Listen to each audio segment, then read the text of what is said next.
it's 𝒊𝒕𝒂𝒎𝒑. Today, I just wanted to share some favorites from the month of August that I have been loving. So let's get right into it.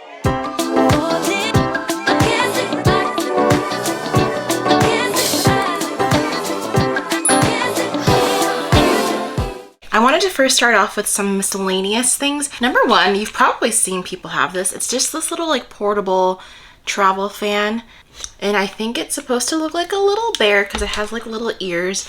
I just really liked how compact this was. I bought this for when my family and I went to Knott's Berry Farm back in the beginning of July, and I knew it was going to be a scorcher that day, especially like walking around in the heat. I ended up buying this from Amazon. It's just been really handy to use. I saw a friend use it at the wedding that I just recently went to. It also works as a power bank too. There's other travel fans that are kind of like this big and they fold down, but those I feel like are also pretty bulky. This one I just really loved. Again, it like folds so compactly and you can like put it into pretty much like any purse, like even small ones. And it does have like different power levels, kind of like a typical fan would. There's like 1 and then 2 I think is the highest. And then the third one is to turn off. Next thing, I don't want to go grab it because it's downstairs in the kitchen and it's kind of like I need to wash it. It's an electric milk frother that my aunt also had lying around because she had like one in Nespresso from work. So it's just the one that comes with an espresso usually. But this thing has been so handy to make coffee, especially because I like to mix things and I haven't invested in espresso yet, but I like to experiment with syrups and chocolate powders. I'm still on the hunt for a really good mocha sauce. It's been able to help me like mix powders in, so like for example, like matcha and like cold milk, especially in the summertime. I'm usually making iced caffeinated drinks instead of hot, but it also works for lattes, so it kind of just does all the work for you versus like the manual ones. I like those too, but those are like battery operated, and I just feel like the electric one, it's definitely pricier, but it saves me time, especially when I'm getting ready for work in the morning. I can just like press it and then prepare my lunch while I'm waiting for that. It's just been very well loved in like the 1 month that I've had it. Highly recommend. The next favorite that I wanted to share is actually an Apple arcade game. I'm really into cozy games and I have been really loving this one game on Apple Arcade. So you do need a subscription, but it's honestly like super cheap. It's like $5 a month and I use it to play like other games too. So I have been playing this game called Hello Kitty Island Adventure. Yes, it's that Hello Kitty, but it's been really fun. And I think you can even buy like a game controller from Amazon for like super cheap to connect to your iPad or laptop to play the game more, because it's actually like a roaming game. So if you've heard of games like Stardew Valley or Animal Crossing, it's kind of like Hello Kitty's version of that, but super like, you know, cutesy and adorable and just like a really relaxing game to play. And then a TV show that I've been watching a lot, besides, you know, the typical ones you keep seeing everywhere, like Summer I Turned Pretty, one that I feel like no one has talked about that I actually like really loved it's called Not Dead Yet on Hulu, and it stars Gina Rodriguez, who was Jane from Jane the Virgin, and then Cece from New Girl, which is one of my absolute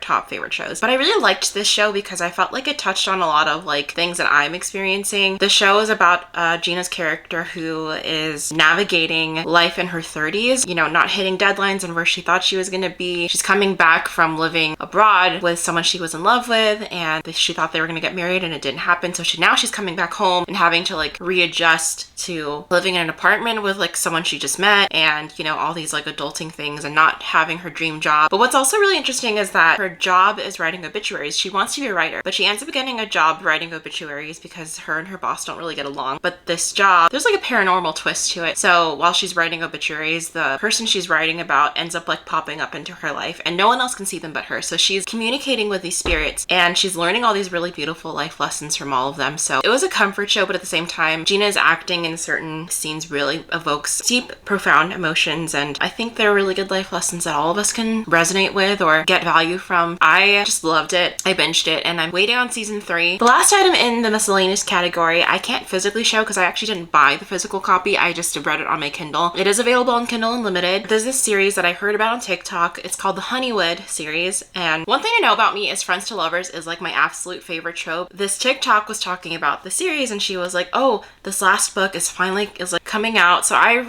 saw the TikTok a few months ago before the book was actually released, and she shared that the last book is a Friends to Lovers trope. So I was like immediately hooked in, but she talked about like you really want to read like the first few books because they build up the character scenes or build up to this last couple a lot and hint through the previous books about that last couple. And I really loved the series, honestly. The first one kind of took me a while to get over. The second and third one I liked a little bit more, but the fourth one I ate it up. I am so excited to read more Julia Olivia books if she keeps doing like these second chance romance. It's like, and she just keeps doing like more tropes that I like, but I think I just really liked it because I actually cried.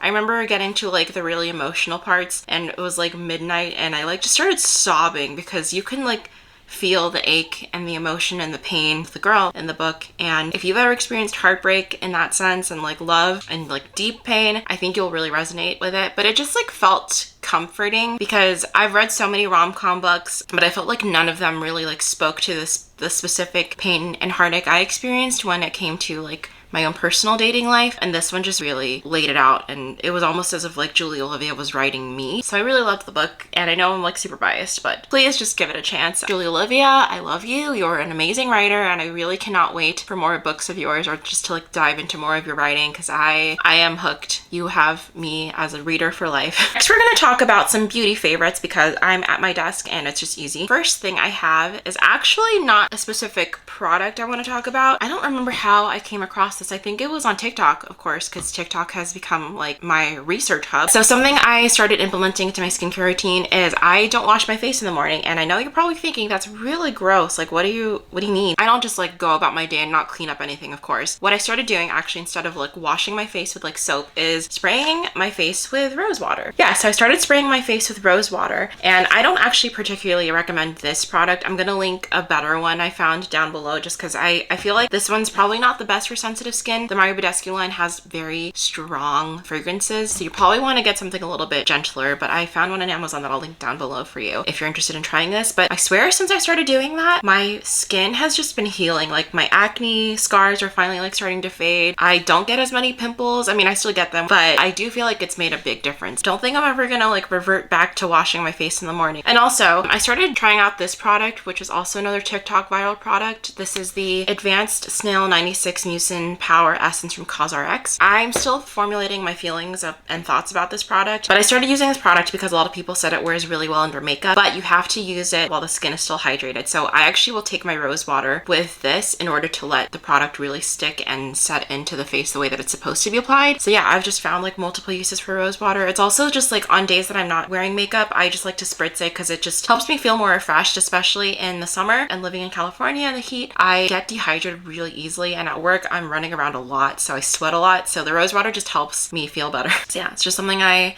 didn't think I would really, I never like understood rose water's benefits, but now I'm like, I don't think I could ever live without it. And I also remember from the TikTok, they had mentioned Salma Hayek had said in an interview that's like all she does is just rose water everything. So just try it out, see if it works for you. And just for reference, I have combo oily skin if that helps you. So my next favorite is a drugstore item from LA Girl Cosmetics. If you've heard of them, I think they're available at Ulta, Target now. When I was doing a makeup inventory clean out, I found this old guy.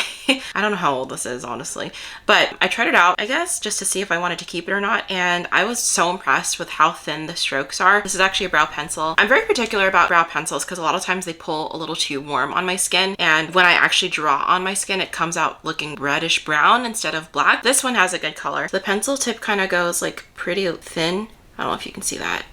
When I'm actually drawing on my skin, it comes out like super thin, like the lightest control. You can create like really feather-like strokes. See at the end, like you barely see it. $6, I think, and it's amazing. So the next favorite I'm actually wearing on my face today, which hopefully you can kind of see, but this is another drugstore favorite from L'Oreal, although I will say the price of this is a little bit more pricey for a drugstore. So it's like $16 if I remember correctly. I've seen it at Target and Ulta, but you'll have a better chance of finding more colors in Ulta. Anyways, this is the L'Oreal Infallible 24-Hour Fresh Wear Blush, and it has a soft matte finish and it claims to be waterproof, but oh man, this thing, I swear, I know it's like $16 or $15, but I swear this will last you forever. It's like the powder version of Rare Beauty blushes, like one drop and you're good. This one, it's like one tap. You could do both sides of the face, and you have to like really tap out the excess when you get it because it's so pigmented. I think it's actually pretty long wearing. I did wear it at the wedding as well, and it lasted even throughout sweating. Granted, I had a good primer for sweat, but this thing, I need to get more colors, but I actually have it in Fearless Coral. I'm gonna pick up probably the Rosewood color because I tried the berry and I felt like it was a little too dark for me. Waiting for them to come out with more shades. This thing is amazing. Best best drugstore blush that I've tried in forever. Love this thing. Okay, so my last favorite is not a drugstore item, and it's kind of niched. For some reason, as I've gotten older, specifically this year, I've noticed my eyelids have gotten so much oilier. I used to love the 𝒕𝒊𝒏𝒏𝒆𝒄𝒕 primer, but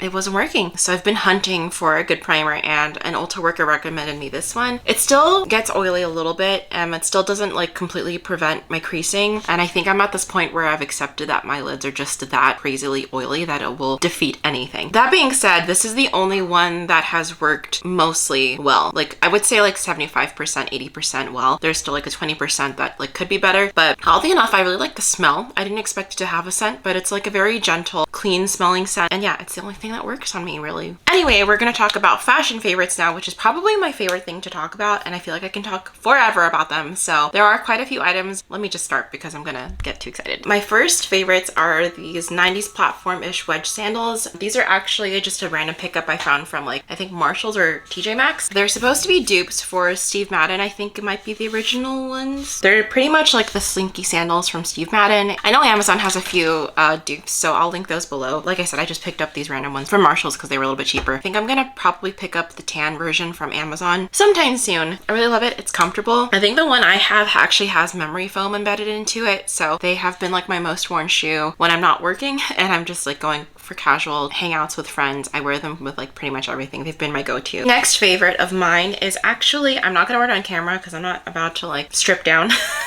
on camera for y'all, but this is the Old Navy bikini top that I had found. Honestly, I found this on a whim. What happened was I was heading to a 4th of July party and was texting my friend Joey, and I like had no idea what to wear because my weight has fluctuated a lot over the years, and I also like didn't feel comfortable in the ones that I had anymore. So I was just looking for something that was just comfortable but also still kind of like classy at the same time, but also wouldn't give me a weird tan line. But yeah, I ended up finding this on sale at Old Navy, and it's just this like scoop neck black and white top. I think why I liked it so much is it kind of reminds me of like that aesthetic that's trending now, kind of like the Meredith Blake aesthetic. A lot of people would probably call it like new money, old money. The thing is like there's like a whole like debacle on the fashion industry about like the old money aesthetic, but essentially it's that. It's the Sofia Richie aesthetic. And I remember like seeing on The Summer I Turned Pretty, there was this one outfit that the character Shayla had worn in season 1, and I loved it. This kind of reminded me of it. I wore this top again for a beach trip, and I wore it with like wide leg black pants and like a tan cardigan, and I felt really rich.